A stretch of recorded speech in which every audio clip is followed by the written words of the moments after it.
series of virtual sessions initiated by Takshila Educational Society to further the ideas that foster learning, self-expression, and ingenuity.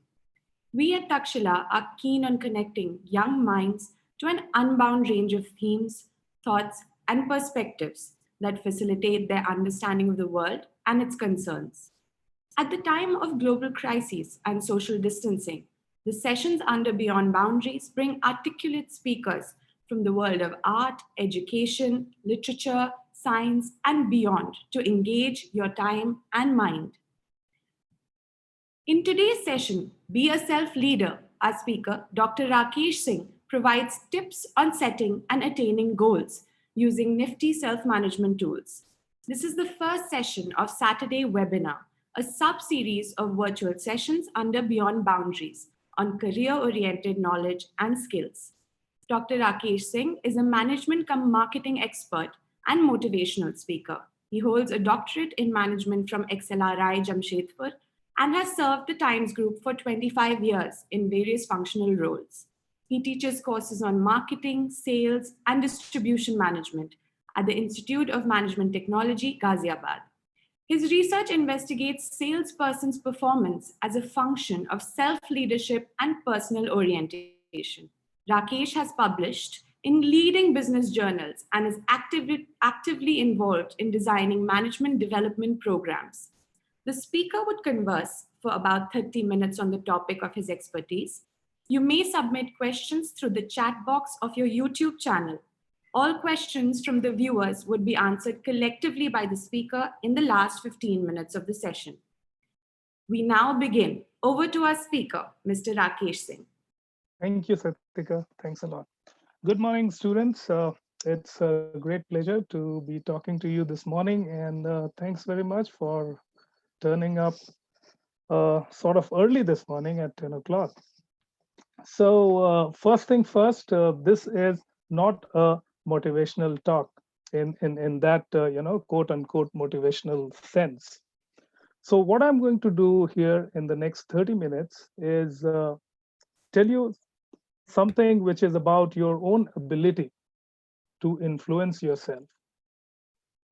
You all know, you have read about leaders, and one of the biggest quality or responsibility, or should we say the duty that leaders have, is to influence others. Influence others so that they achieve their goals, their collective goals. Now, what I'm going to talk about to you is what deals with you. So essentially, abilities which will help you to influence your own thinking, your own feelings or emotions, as we say, and your own behavior. So all of this, your behavior, your action, all of this put together, you should be able to influence yourself to achieve your goals or objectives that you set for yourself.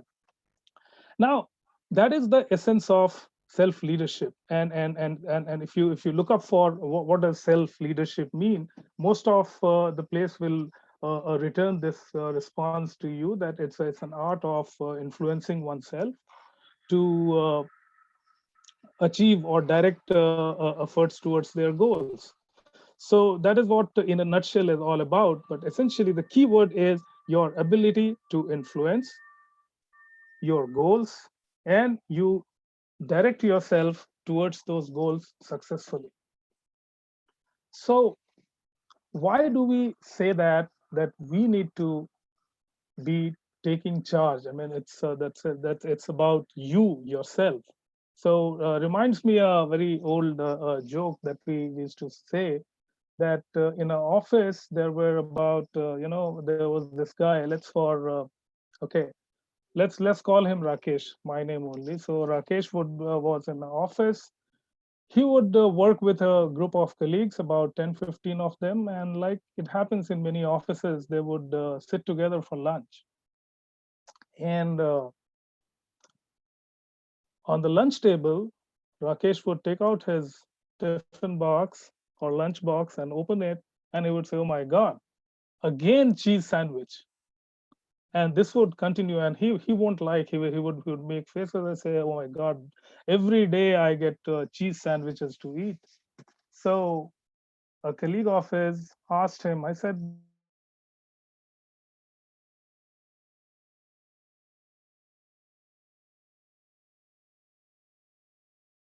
why do you have to pack something else for you? And then Rakesh says that, the problem is that I am the one who make the lunch. I am the one who prepare it. I am the one who pack it. So the essence is that whenever we are thinking about, surrounding, there are so many things happening which influence us. The truth relies, it sits at us, that we are the one who are making our own lunch. We are the one who need to be in charge.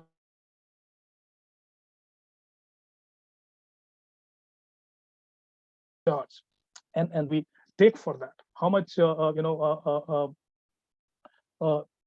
abilities we can deploy to be responsible. So let's look at some of the tools that we are going to talk about. So let's first start with that whatever we do, the job that we do, like in your case, you do studies, you have a lot to study. So what is it that is embedded? What are the kind of natural rewards which are embedded in your studies itself? Study as a activity, as a task, is something that you need to do, but then just think about a little further and say that, oh, let me find out, are there any natural rewards embedded in this study? And let me elaborate this point even more, because that is very important for you to understand. So think about it. I mean, if I ask this question to a large group of students, that why do you want to study hard? So obvious answer is, I want to get good grades. I want to get good marks. And what would happen if you get good grades and good marks? Of course, the answer would come very obvious, that I will get to go to a good college, good educational institution. And if I further probe, so what would happen if you get into good colleges, good institution? The answer is going to be, we are going to study with a good peer group, a nice group of students that I'm going to be part of. And what would happen after that if you become part of that group? So some of them therefore would come up and say that that would ensure that we have the best level of knowledge, and this knowledge is going to help me solve some of the problems which could make my profession or the job that I choose more purposeful. So now you see the link. We start with getting good grades, and as we drill down, we are essentially looking at how do we get more and more knowledge, more a broad and in-depth knowledge, and that knowledge which could be applied in the context of solving a problem, which could be useful, which could make my job or my career more purposeful. Reflect a moment and say that, what if you were to say that the purpose of study actually is to get broad and in-depth knowledge in a way that this could be applied in real life context, which will help me understand real life context and possibly make my own life more purposeful. The whole idea of looking at studies take a shift, and that helps you in sort of uncovering the layers of rewards which are embedded in this task of studying hard. You are then actually looking at the purpose of your study from a completely different perspective. You are looking at the joy of discovery. That becomes the natural reward. So while you are studying any subject, and while you're trying to get deeper into that, and you discover something, you found something which was not there in your textbook or which was not taught in the class, and there you are getting that natural rewards which is embedded in that very task of studying that particular subject or that particular chapter. So the first point that I'm going to make is about how do you recraft your purpose. So recrafting the purpose is one of the first, I should say, the baseline cognitive activity, which has to do with our thinking, the way we look at our thought process, the way we redesign our thought process. Once you have done that, which is a very fundamental step to look at or recraft my purpose of whichever task I'm doing. In your context, it is about this.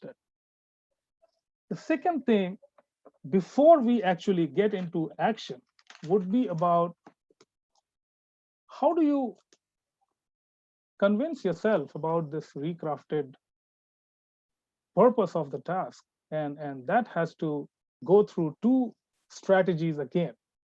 The first one is about self-talk.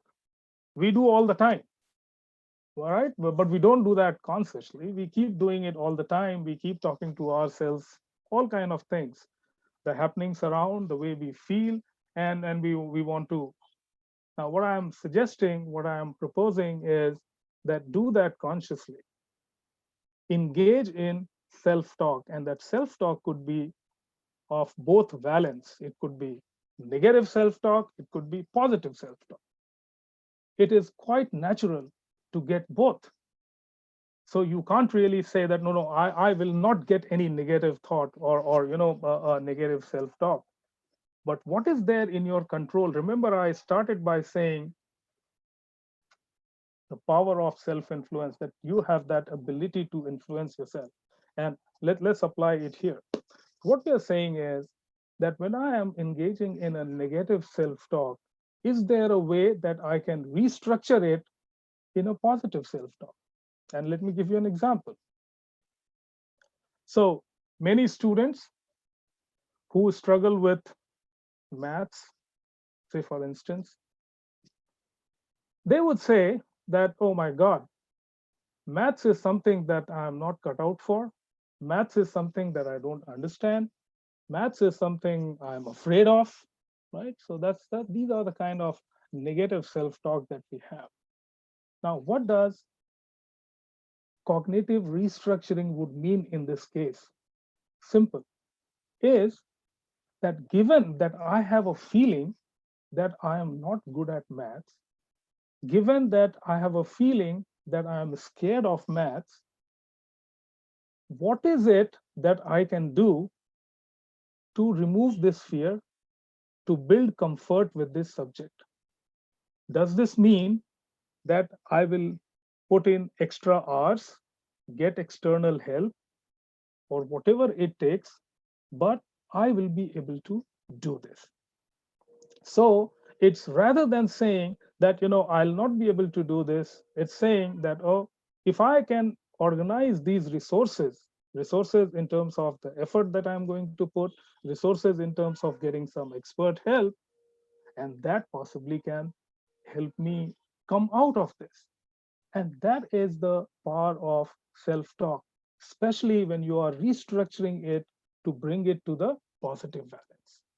That would help you in, sort of taking yourself away from that negative standpoint to a problem-solving standpoint. And so people who engage in such self-talk, they actually experience a different kind of energy, and they tell this to themselves. And remember, nobody else is saying this to you.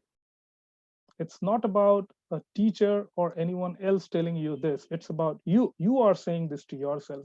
And that precisely is the real power behind this exercise.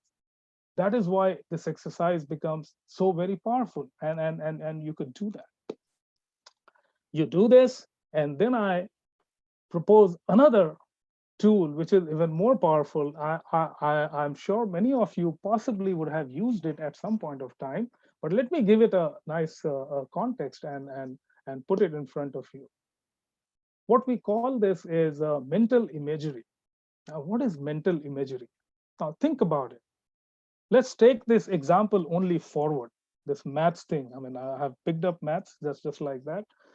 It has nothing to do with to suggest that maths is a tougher subject or anything of that sort. It's not true. So, but think about it, that you took this task and you convince yourself, and but then you also want to see,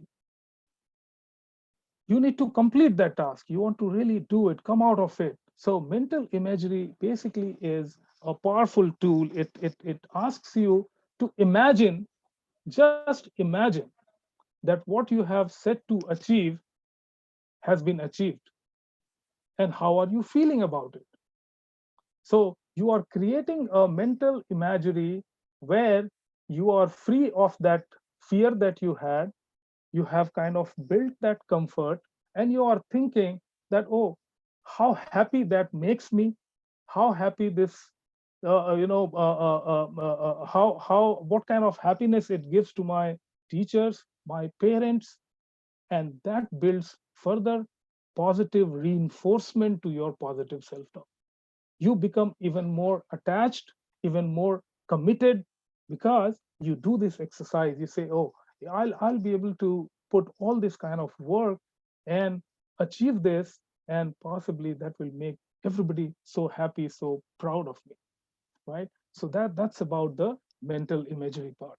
So I told you about three cognitive processes. The first one about recrafting the purpose, then the second one, which was about engaging into some self-talk. And the first one, when we said recrafting the purpose, we said we also are going to uncover some of the natural rewards which are embedded in our tasks that we do on a daily basis. So that was, and the third one after the self-talk, we talked about the mental imagery, which is like a reinforcement. Great. So we have kind of influenced our thought process, we have influenced our thinking. Now is the time you also want to see how do you execute it. So there are certain behavioral processes that you need to activate. So what could be the first behavioral process? You have thought about an objective. Now you have to set a goal for yourself, right? So goal setting therefore becomes one of the first and foremost action point for you. And what best way to do goal setting? So I want to get into a good engineering school, maybe in top engineering schools in the India. That's the goal you have set. But you need to break this goal down into several stages. You have to see what are the various stages involved. And I'm giving this example again because all of you are 11th and 12th student. So in that sense, quite a crucial phase in your school. So how you are going to break that into different stages? What kind of milestones you are going to create as you look at your ultimate goal to get into a good engineering college? Now, when you do that, so you have different stages towards that goal, and then you also have different action points for each of these stages. Now, believe me, all of you, I would assume, and I possibly know a little bit about that, that most of you do this mostly when you are closer to your exam time. You want to make a plan for your exams preparation and all of that. I am taking you beyond this. I'm saying it's not only about exam. I'm saying there is a goal, and you have broken it onto stages. Now you have attached different action points at each of these stages to figure out how you are going to go about it. Okay, so far so good, but there is a little bit of if and but. So there could be some roadblocks between you and your goal. You have broken it down stages, action points, and all that, but there could be some roadblocks. Identify what could be those roadblocks. Sometimes those roadblocks could be you yourself, distractions, right? So many of such things. So it's and when I'm saying that you are going to lead, that means you are the best person again, not somebody else who is going to come and tell you, oh, these are the roadblocks you are going to find. No, no. You will find out, okay, these are the roadblocks which are likely to pop up, stare at me, and therefore in your goal setting process itself, you are going to account for those roadblocks or as well, that if that happens, this is how I'm going to handle it. All right. So that is sort of a good goal setting process that you can deploy. And then what? So goal is set, but you need to constantly be reminded about the elaborate goal setting process that you have undergone, and see that you don't deviate.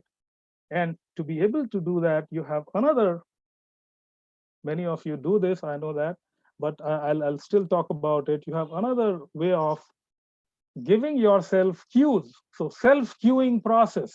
Now, what is that self cueing process? Very simple. So you don't want any distraction. Therefore, you don't want your mobile phone to be with you when you are studying. Your mobile phone needs to be kept somewhere inside the house, but really, really far away. Maybe put off. You just don't need it, right? That is a distraction. So you are cueing yourself that if that is not there, I'll not get disturbed. I'll continue to focus on what I am doing. The other way of cueing is that I wanted to read a book, and not getting time to read a book. So what is happening is, the book is kept in my study, and when I go to bed, I actually check my mails and all that on my mobile. But then you will never be able to finish that book. You need to find time to do that book.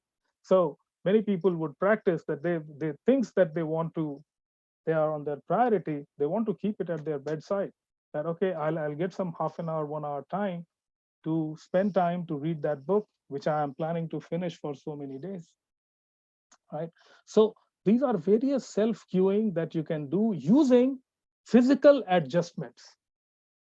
These two adjustments were just an example. You would have done many such things, like many people would put motivational quotes on their, let's say, screensavers, or on their wall in their study room, to kind of help them inspired, help them going onto the objective that they are looking at.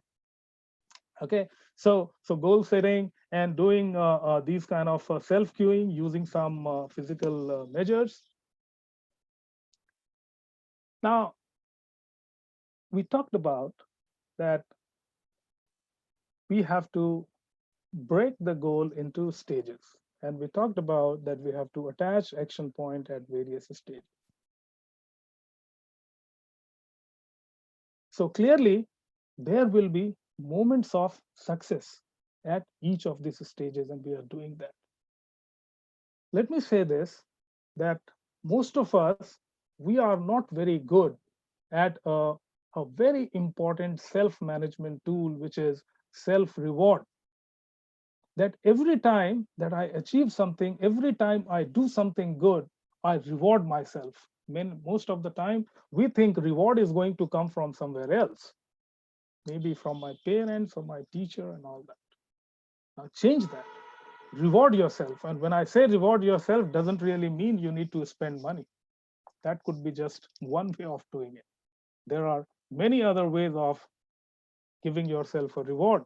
So you are working on a particular, let's say, a chapter or a particular module. You have kind of finished it. You want to get ahead on that topic, and you want to say, oh, great job done. You did the test and everything. You fared very well. You are happy. Give a pat on the back yourself. Say this to yourself: you did a good job. You are so very proud of yourself. If you want to celebrate that occasion, maybe you want to just buy a pen or maybe a book for yourself to remember this small little milestone. Even further, just go out, help your mom in the kitchen, make her happy. Her happiness is possibly much bigger award for you. You see? So whichever way you think is going to make you happy, either through a material possession or giving happiness to others. But let each of these stages, when you complete each of these action points that you complete successfully, don't forget to self reward yourself, right? And there is absolutely, and I must tell you, because many of you started must be thinking that, oh, so by that logic, should we punish ourselves? No, there is no scope for punishment. Nothing.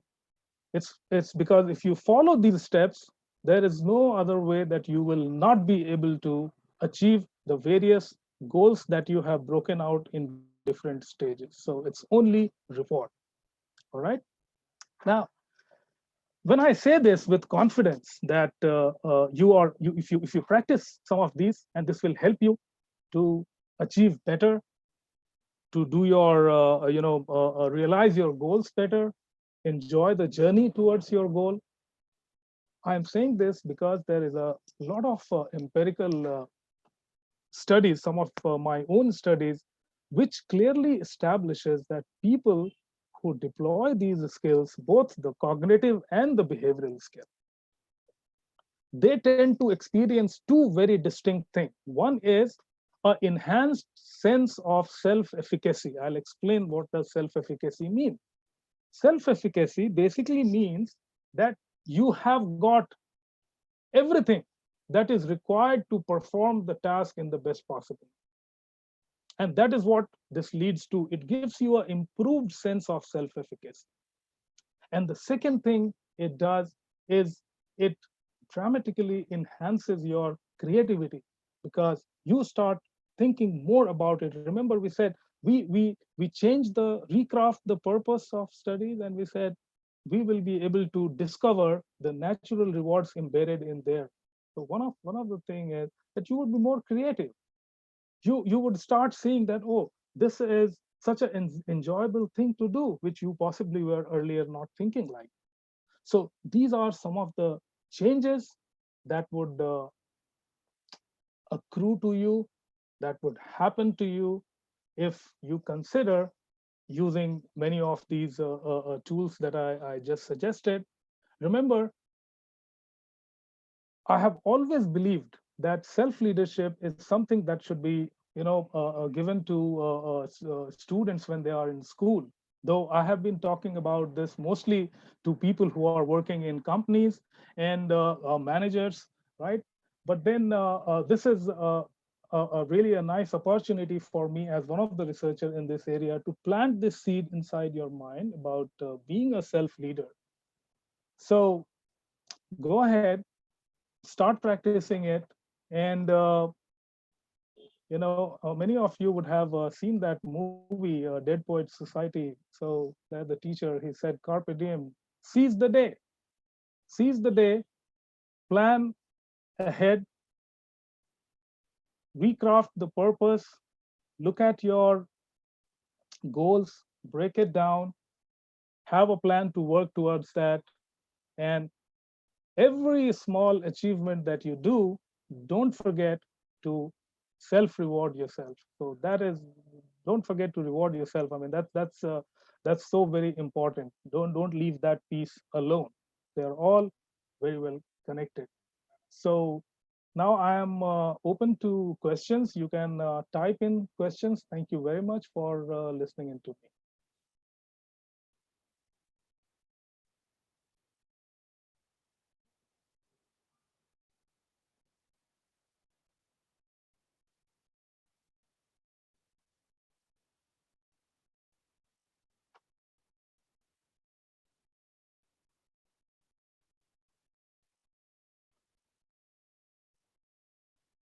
Okay, so there is a question coming in.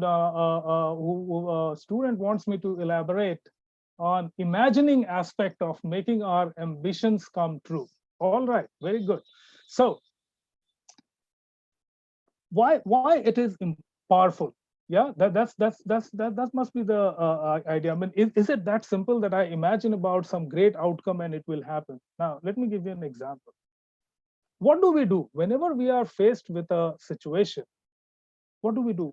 We look at our majestic moments in life, and we say this to ourselves that, oh, Rakesh, if you could achieve that, if you could do that, if you could handle that subject very well, why can't you handle this subject very well, right? So you sort of rely on your previous some of the successes that you had, and then you derive a strength from them. Similar is the case is like you are parking something in future and imagining that if I achieve that, how how would it feel, how good it is likely to be. So whether it is cracking an exam or getting a certain percentage of marks, or simply when you are digging deeper into a subject, that if I come up with new set of information and I share it with my teacher, how happy she is going, or he is going to become.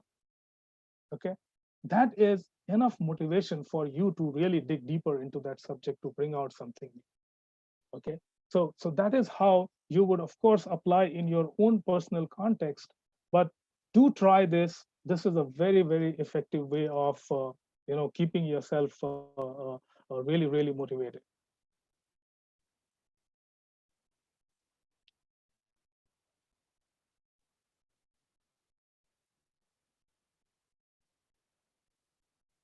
Okay, so in this age of stiff competition, how can I ensure to be a good team member yet showcase my individual talent in the best possible manner? Excellent. So, oh, I want to be the best performer. Okay, that's what it means. So, does it really mean that I have to make others small? No. In fact, if I want to be best performer, I am in any case making myself available to all my team members to learn from me. You can't really keep anything secret. I mean, and one of the way that you want to also be a good team member is to share, to tell people that, oh, this is what you do, this is how you work, this is how methodical you are in your work. Okay, and that makes you not only a good team member, you become a popular team member that actually helps your managers to identify you as a potential managerial resource for the company. So you see, it's like double reward. So one reward which you get from in terms of the respect that you earn from your teammates, and the second one is getting recognized by the top bosses there.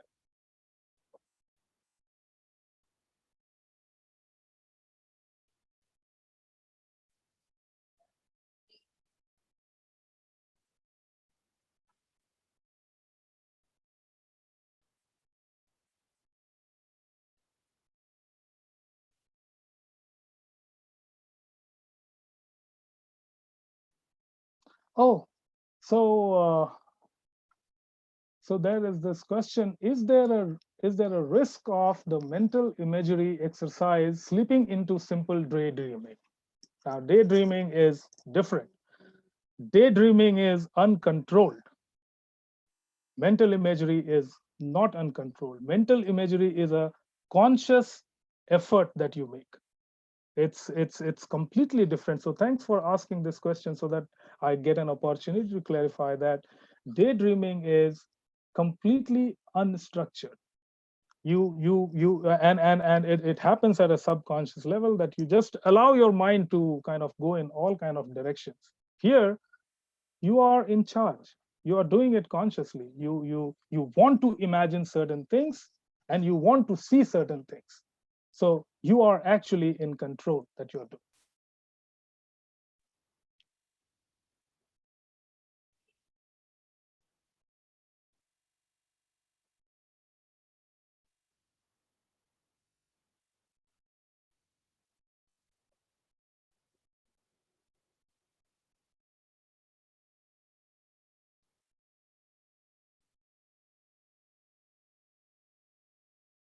Okay, so there is a long question, but I'm picking up a part of question because I thought, please suggest a few steps on how to handle failures. And this question is also coming from I think it has some other queries raised there, but mostly looks like this question has been asked from the work context, not from study context itself. But let me give you a general answer. So what does failure mean? In fact, one of the research which is there on natural rewards strategy, and that's what it says, that if you look at your job, if you have recrafted the purpose of the task that you are doing, the job that you are doing, in a larger context, then the failure has a different meaning. Failure actually is, then it becomes an opportunity to go beyond where you had left. So you actually become resilient. You are not deterred by a failure. You actually say that, all right. And you have seen so many people. I mean, we had recently Major Sharma, who was martyred 2, 3, 4 days ago. You know how many he appeared for SSB 6 years in a row to become an army officer, and of course he gave his life for the country, the highest honor that possibly a soldier can achieve. So that's the, and that is there because maybe in his mind, when he was preparing to get into army, the purpose was not to get a job in the army. The purpose possibly was to serve the nation, a larger purpose. And that is why the failure did not deter him. He kept on working on that. So remember, the way that we want to handle failure and we get dejected with failure is how we are connecting the failure with the objective. So that is very important.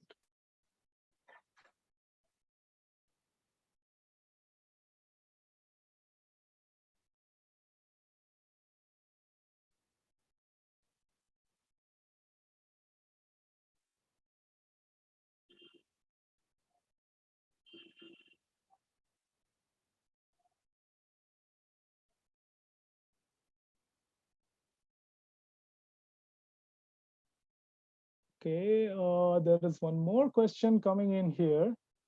How to prevent overconfidence after one milestone of success? All right, good. So I know. So what you're saying is, oh, I start self-rewarding myself and do 2, 3 steps very good, do 2, 3 action points very well, and then I become overconfident.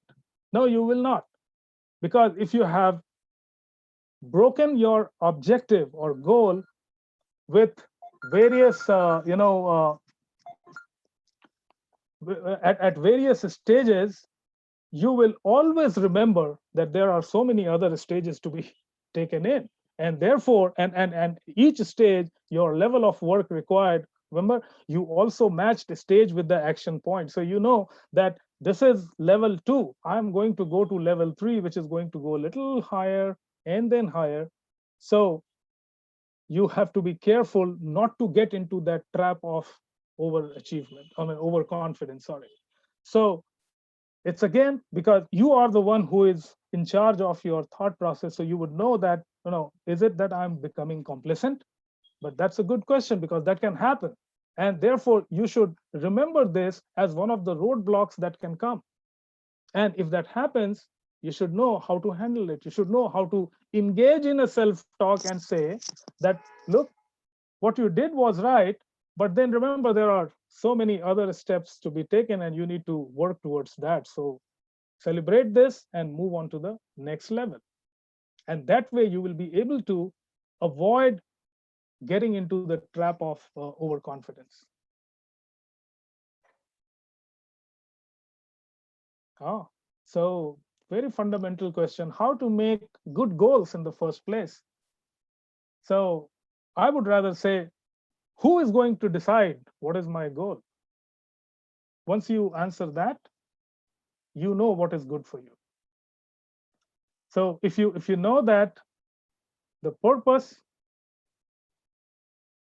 if you understand that this is what you are going to, so say for instance, you want to say that I possibly wanted to help or solve problems in the India's agriculture sector. Okay, so it's like a grand purpose that you are setting. That helps you in thinking about what are the various ways that you could do that, right? Well, are you going to do that by studying computer science, or you are going to do that by becoming an economist, or maybe you just want to pursue psychology and try and come up with solutions that will help easing the farming distress. Okay, so that would depend on what kind of purpose you want to set with for yourself.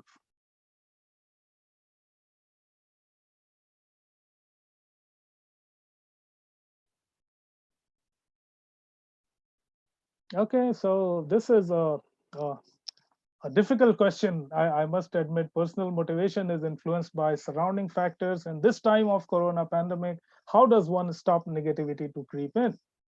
Well, I can't really prescribe something general to like many people are doing and writing in newspapers and all kind of things. But I think personally, I think that this is the time, or possibly this is the best time to connect with yourself. Practice self-talk. Tell this to yourself that we are going through a tough time, and if you doesn't really matter whether you are a believer or an atheist, right? A little bit of prayer or positive things about, I mean, so-called quote unquote rational thinking, so that things are going to get better. It is not going to remain like this forever, and it's an evolving situation. So no point brooding over what all are going to happen. So take one day at a time. Try to be as productive as possible by engaging in the kind of activities that we are in, right? Sharing with each other the concerns, right? So all that actually, I mean, that's how I would say I am trying to manage. So is the case with everyone. Like my daughter has just completed her 12th exam, so she has her own set of that when this exam is going to be scheduled, will that schedule be there, or will it get extended, or even will the college start this year or not, and all of that. So she tries to get information. Tries to get information from credible sources, and sort of calm herself down and get back to study to prepare for her exam. All right, so thank you very much for your questions, and I hope I could answer some of the doubts that you had. I sincerely believe, and in fact, I want to request that try practicing some of these tools that I gave you, that I talked about. You are more interested in this topic, you can certainly read more about it. You can find a couple of my own papers on Google Scholar if you really want to know a little more on that. But these are something which are easy to implement. You have to believe in yourself, because remember, it is about you. It's about nobody else. It's just you. So you think about that, how best you are going to use this in your own context that you are in, and that should help you become more efficacious and a little more creative in the way that you handle this. So, well, I think we are just about time. So I again thank you very much, and I thank Takshila Foundation for giving me this opportunity to put my thoughts in front of you. So once again, be a self leader, at least try to be a self leader. You would gain a lot out of that. All the best. Thank you. Have a good day.